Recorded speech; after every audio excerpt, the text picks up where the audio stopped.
حضرت محمد بن ابو بکر رضی اللہ تعالیٰ عنہ فرماتے ہیں، اس کو صاحب سبل الہدی والرشاد امام یوسف صالحی نے نقل فرمایا، کہتے ہیں کہ میں حضور کے ساتھ ایک جنگ پہ گیا تو واپس ہم آ رہے تھے تو اس جنگ میں بڑی فتح ہوئی، 5واں حصہ مال غنیمت کا ہم نے سرکار کی بارگاہ میں نذرانہ پیش کیا تو 80 اونٹ حضور کے حصے میں بھی آئے، اتنا نفع ملا۔ واپس آ رہے تھے تو ایک جگہ شام کا وقت ہو گیا، کچھ علاقہ اچھا ملا تو حضور نے فرمایا سفر آگے نہ کرو، یہیں پڑاؤ کر لو، پتہ نہیں آگے جا کے کوئی ایسی اچھی جگہ میسر آئے نہ آئے۔ حالانکہ حضور سارا کچھ جانتے ہیں، پر تعلیم امت کے لیے فرمایا یہی، کہتے خیمے لگ گئے، رک گئے، ایک ایک خیمے میں 2 2 4 4 آدمی۔ فرماتے میرے خیمے میں حضرت محمد بن ابو بکر جناب ابو بکر کے صاحبزادے، تو میرے خیمے میں جو صحابی تھے نا وہ بڑے موٹے تازے تھے، بڑے وجود ان کا بسطۃ فی العلم والجسم، موٹے تگڑے۔ مغرب کی نماز پڑھنے ہم حضور علیہ الصلوۃ والسلام کی بارگاہ عالی مرتبت میں حاضر ہوئے، حضور کے پیچھے نماز پڑھی اقتداء میں۔ کہتے نماز مکمل کر کے نا تو صحابی کا دل کیا میں دست بوسی کروں۔ اس زمانے میں لوگ لکڑی کے جوتے پہنتے تھے، کھڑاؤں کہا جاتا تھا۔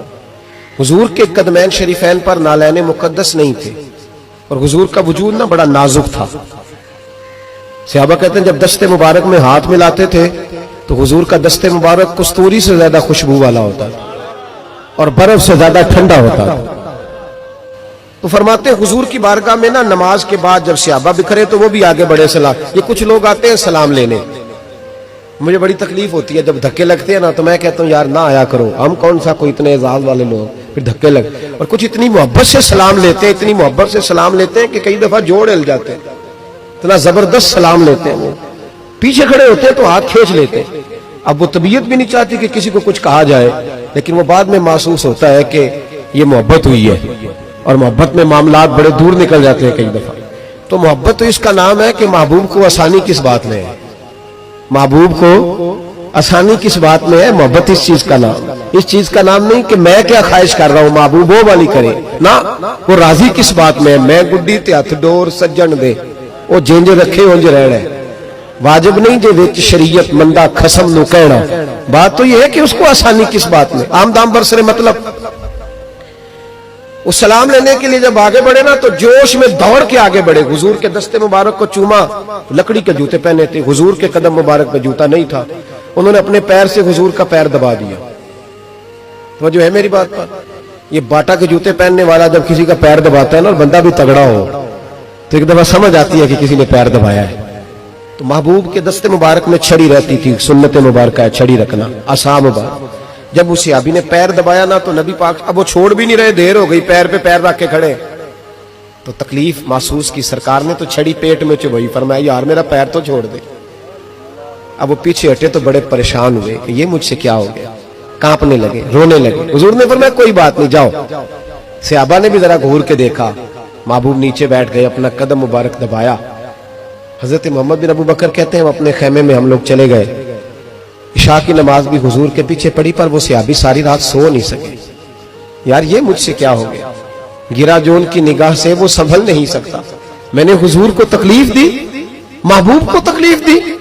کہتے وہ تڑپنے لگے، رونے لگے۔ یہ مجھ ساری رات میں تسلی دیتا کہ یار وہ کوئی ایسی ویسی بات نہیں، اللہ نے ہمارے محبوب کو رحمت للعالمین بنایا، اور حضور جانتے ہیں کہ تو نے جان بوجھ کے ایسا نہیں کیا، لیکن وہ اندر کا جو ہے نا وہ ماحول وہ ان کو سونے نہیں دیتا۔ کہتے ہیں سحری کا وقت ہوا تہجد کا، تو سیدنا بلال حبشی آئے، خیمے کے باہر کھڑے ہو، کہنے لگے بندہ کدھر ہے جس نے کل مغرب کے وقت حضور کا پیر دبایا، کدھر ہے؟ کہتے ہیں اب تو وہ اور ڈرے